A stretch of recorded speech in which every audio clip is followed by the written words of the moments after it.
Pois é, meus caros. E aqui vamos nós para mais uma daquelas narrativas climáticas. Pois é, o Rio Negro na sua baixa histórica em 120 anos. Pois bem, por que o Brasil tem o maior porto flutuante do mundo em Manaus? Então acompanhe esse vídeo até o final e você vai entender. Bem-vindo ao canal Modernidade e Ciência.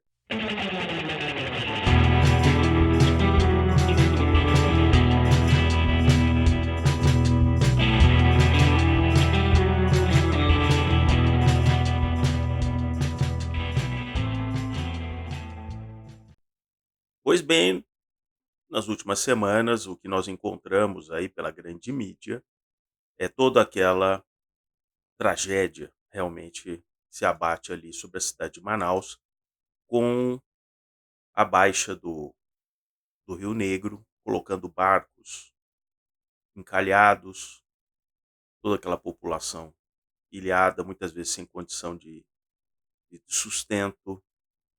Mas se nós considerarmos que em 2021 essa mesma mídia noticiava a cheia recorde exatamente nessas regiões. Só para vocês acompanharem pelas várias fotos que eu vou colocar aqui na sequência.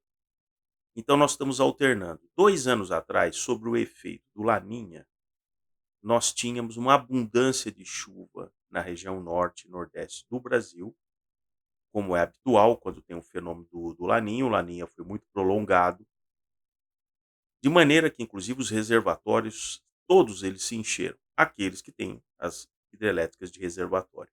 Não, infelizmente, aqueles que têm no fio de água, né? Belo Monte e outros que estão aí agora só com o fio de água, né? Aquele desperdício enorme. Em vez de você ter um reservatório, se optou pelo fio de água, que eu tenho vídeos aqui no canal que eu trato sobre isso também. Até o linhão do Rio Madeira teve que ser desligado. Santo Antônio, por exemplo, está com uma vazão muito pequena, fruto de um reservatório mal projetado. Mas vamos voltar à questão de Manaus. Tirando aqueles mitos, né? Nesses momentos dessas tragédias, é que aparece a fragilidade, por exemplo, de Manaus, que vive daquele mito da Zona Franca de Manaus. Pois é, vive aquele mito. Aí você tem um bando de nababos que vivem daquilo, vive daquele subsídio tributário, uma cadeia de trabalho muito pequena, fábricas, na sua maioria, totalmente automatizadas, ou que mantém a unidade ali. Eu já vi, por exemplo, no passado, caixas de papelão que nem sequer eram produzidas ali, mas elas já vinham do exterior com um logotipo escrito assim: fabricado em Manaus, Zona Franca de Manaus. Mas vinham do exterior, tudo ali dobradinha, e aí só bastava você abrir a caixa para colocar aquele produto. Né? Então esse é o mimo, né? O mimo de Manaus. E por que o porto? O porto de Manaus, projetado há mais de 100 anos, se verificou, quem estava ali com toda aquela tecnologia europeia, na época, naquele ciclo da borracha, aquela coisa toda, que um porto convencional não seria adequado, mesmo quando você tem as questões das marés, mas ali em Manaus, dependendo da época do ano, a variação pode ser de 10, 15 metros. Então não ia funcionar ter um pier fixo. E por isso que mais de 100 anos atrás já se adotou o chamado porto flutuante, onde o pier ele está flutuando sobre a superfície, no caso do Rio Negro. E assim tem funcionado. Inclusive, piers recentes que foram inaugurados em Manaus, com grande alarde, também são flutuantes. Então não é agora simplesmente dizendo que não, está abaixo. Olha, a flutuabilidade, a variabilidade da vazão do Rio Negro é tão intensa que no próprio porto ali existe uma placa já de muito tempo que tenha os anos e as marcas que foram atingidas. Eu vou colocar algumas fotos aqui. Então eles já convivem com isso há décadas. Só que é claro que os catastrofistas do clima colocam isso hoje para você como que se essa vazão gigantesca ali do rio fosse realmente uma coisa inédita. Eles mesmos: "Não, é a maior em 120 anos". Pois é, então 120 anos atrás, sem o aquecimento, sem o uso dos hidrocarbonetos na escala que nós temos hoje, você já tinha realmente um fenômeno como esse. Outro ponto importante para vocês refletirem, que a floresta está ali, certo? A floresta está ali e a água desaparece. Não é curioso? Então, nós temos todo aquele pessoal daquela religião que acha que quem atrai a chuva são as árvores. Mas as árvores estão ali e a chuva não apareceu. Porque é a chuva em abundância nos vários afluentes do Rio Negro que fazem com que ele eleve o nível do rio, né. Então é em função da chuva nos afluentes, que vem desde o Peru.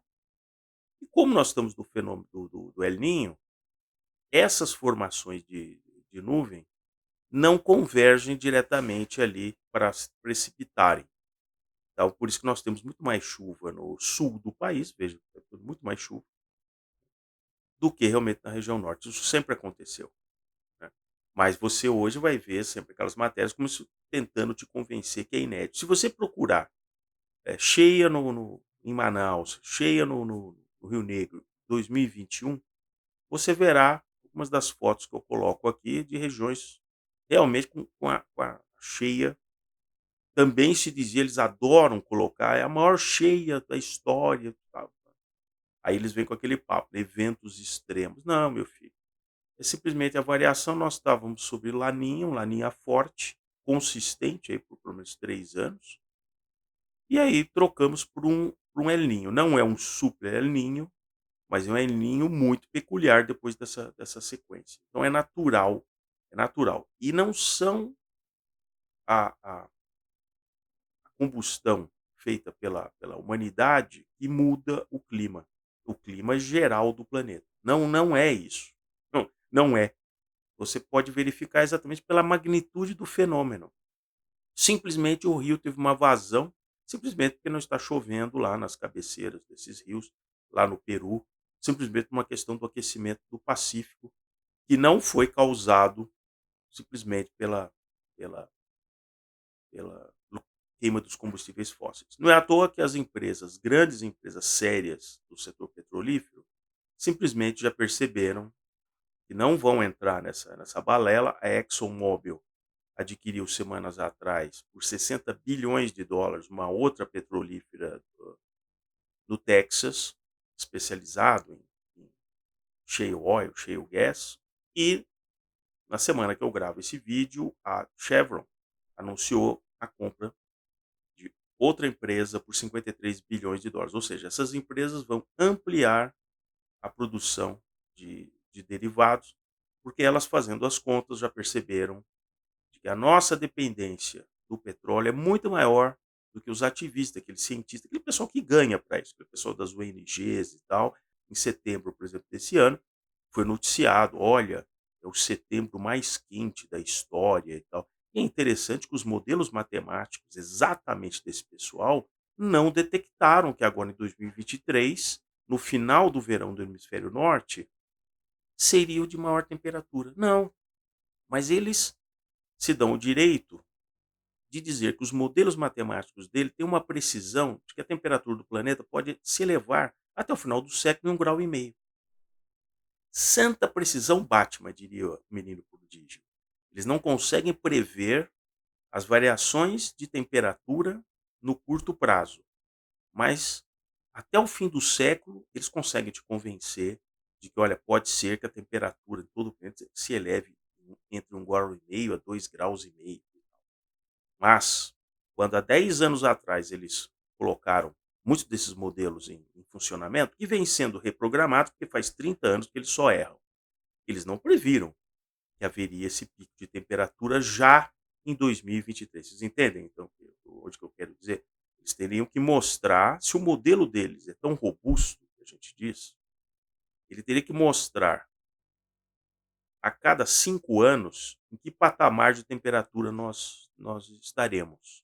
E não simplesmente chutar, e não, lá em 2100 a temperatura vai estar e tal, porque tudo pode acontecer nos próximos 70 anos. tudo pode acontecer. E as pessoas não vão tomar uma decisão de algo que elas não estarão aqui, simplesmente porque algum cientista, algum especialista diz para ela que daqui a 70 anos a temperatura vai estar acima de 1,5 graus. As pessoas estão fundamentalmente preocupadas em resolver os seus problemas do dia a dia e a sua subsistência, aquilo que faz elas sobreviverem no curto prazo. O longo prazo é uma coisa que a gente tem que ajustar as velas, como sempre foi na humanidade. Tá certo? Então, esse fenômeno aí da vazão do Rio Negro é bastante interessante, não só para expor toda a pantomima do que é a Zona Franca de Manaus, toda aquela pobreza da cidade, com mais de 2,5 milhões de habitantes, e que, né, teoricamente, é mantida pela Zona Franca de Manaus. Realmente, realmente. E por outro lado, essa questão do extrativismo, a maior parte daquelas pessoas são extrativistas até hoje. Você acha que aquele peixe todo está deixando de ser pescado ali, vai para o resto do país todo? Muito pouco, muito pouco. A grande maioria é exatamente para a subsistência dessas pessoas. Então é um estado que permanece refém no extrativismo e sujeito às grandes variações climáticas.